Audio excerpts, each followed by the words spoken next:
भाई साहब, कितनी बड़ी बड़ी खबरें हैं एसएससी के अंदर अब निकल के सामने आ रही हैं। कोई कैसे यकीन करेगा कि एसएससी कोई साफ सुथरा एग्जाम करा भी सकती है। इस खबर को पढ़ने के बाद तो किसी के भी होश उड़ जाएंगे। कोई ईश्वर प्रसाद है जो पकड़ा गया है इसी शुक्रवार को, आरोपी था नकल कराने का, और उसने क्या क्या खुलासे किए हैं। वो बोला है कि जो कंपनी एग्ज़ाम कराती है एसएससी से, जो टेंडर वगैरह लेती है, वो कंपनी ही ये सेटिंग करवाती है हमसे कि लैब खोल लो। और लैब मुझसे खुलवाए गए, उनके कर्मचारियों ने मुझसे संपर्क किया और मैंने लैब खोले जगह जगह जा करके। और जब एसटीएफ इसकी जांच करी है तो इस आदमी ने बताया कि मैंने 500 लैब खोल लिए हैं अब तक। अब सोचो कि उन 500 लैब में क्या ये धंधा चल रहा होगा? क्या जितने मेहनती बच्चे हैं, क्या उनकी मेहनत को इस तरह से ताक पे रखा जा रहा होगा?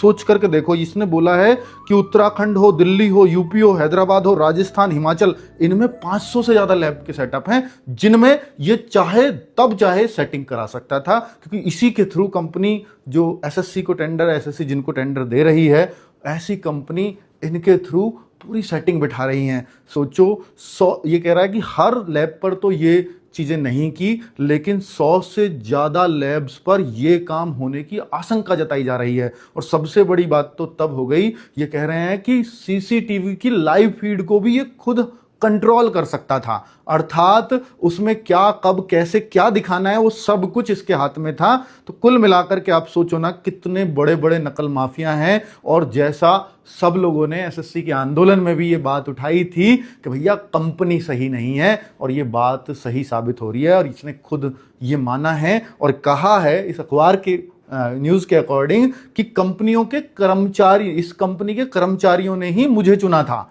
कि भैया आप लैब खोलो, और लैब बनाते टाइम ही ये सेटिंग कर दी जाती है कि अब यहां से नकल कराना बड़ा आसान होगा। सोचो ना कि 500 लैब है इस आदमी की, और 100 से ज्यादा पर तो एसटीएफ को आशंका है। और पता नहीं, हो सकता है कि 500 की 500 पे सेटिंग चलती हो। तो बताओ ना कितना साफ सुथरा एग्जाम रह जाएगा एसएससी का। एसएससी से पूरी तरह से भरोसा ही उठ जाएगा बच्चों का। अब एसएससी ये बताए कि कैसे वो बच्चों को इनको संतुष्ट करेगी। इस खबर के बाद किसी भी बच्चे का एसएससी पर कोई भी भरोसा नहीं है कि ये नेक्सस कब से चल रहा था, और ऐसे कितनी लैब्स और हैं, ऐसे कितने ईश्वर प्रसाद और हो सकते हैं। इस बात का अंदाजा लगाना बहुत मुश्किल हो जाएगा।